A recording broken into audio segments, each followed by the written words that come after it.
constantly thinking negative thoughts about how others perceive me. If I walk up to a group of people, I automatically believe they are talking about me.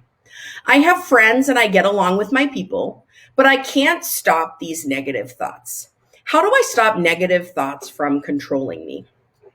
Jesse, thank you so much for sharing this thought and just expressing the vulnerability it takes to share with us that there's like this sort of paranoia and this worry that other people are talking about you, or that other people, are saying things, and there's a narrative about you that's beyond your control.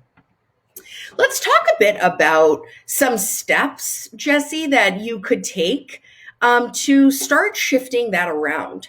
So what I'd like to do is I'd like to encourage you to just slow down the meaning making process for yourself just a little bit. Because what I'm hearing is that what happens for you is you have this thought that people are talking about you, that they're saying negative things about you. And then automatically, I think you're jumping to the meaning that you're a bad person, or that people don't like you, or that there's something damaged or wrong about you. That's the sense that I got from your question. So what I want to do is introduce you to the different components of the meaning making cycle. So meaning making is really easy. All it means is that something happens in our environment and we decide to make meaning about it. So we're late to a meeting and we make that mean we're irresponsible or we're not a good employee. There are ways that we can shift that meaning so we can actually have intentionality and we can be deliberate about the ways that we make meaning. And this is in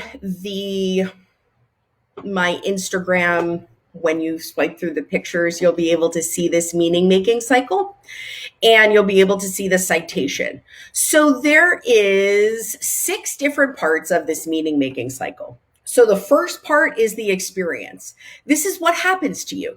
So you're running late for a meeting, your partner cuts you off, you're exhausted and burnt out, your teenage daughter yells at you or comes home late from curfew, your kids experiment with marijuana, whatever is the event. So this is the tangible event that you could see or hear through a video camera. This is the fact. We then have observation. So we can observe from a distance of what this event is. So often something happens and we jump right to an emotion, a conclusion, a thought. What I would encourage you to do is just stop and observe. So sometimes in the beginning, it's even helpful to say it out loud. It's helpful to say, take a breath. I just caught my son with marijuana. Or I just found out that I'm going to have a disciplinary hearing at my job for a big error that I made. And just even repeating the fact in your head and getting a little bit of cognitive distance from it. We can then solicit feedback and we can have a dialogue about what is the true nature of this event? What meaning am I starting to make out of it based on my history, based on the context, based on the relationships that I'm in?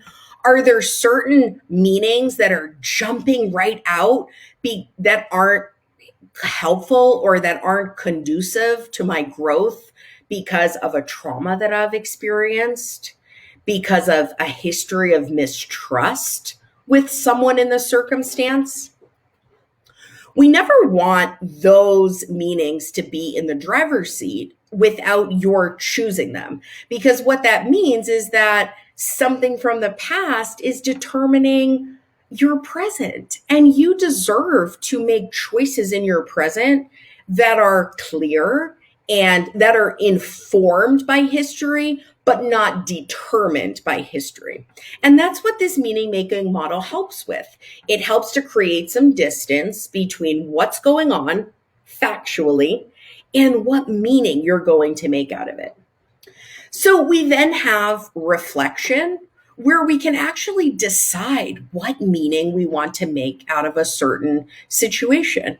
So this could be if you were assigned a project at work, for example, and your boss sort of micromanaged the way that the job was done, and you felt like he micromanaged, so was checking in on you, not allowing you to make a lot of decisions without his approval, often guided the direction of the project, even though you were the head. So these were the facts. This was the experience.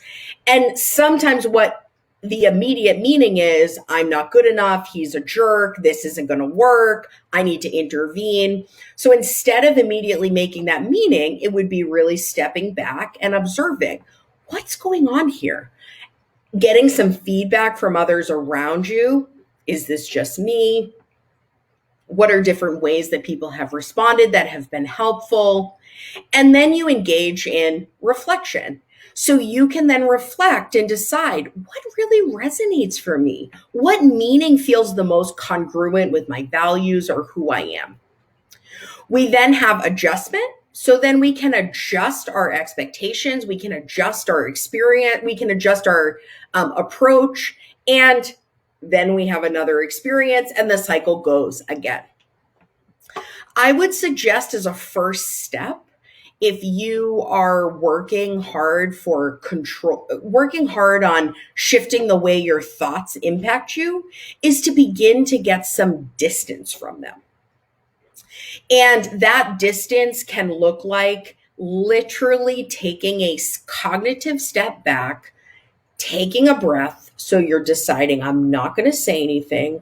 I'm going to take a breath to calm my body. And then I'm going to decide what meaning I'm going to attribute to this. I'm then going to reflect, and then I'm going to act.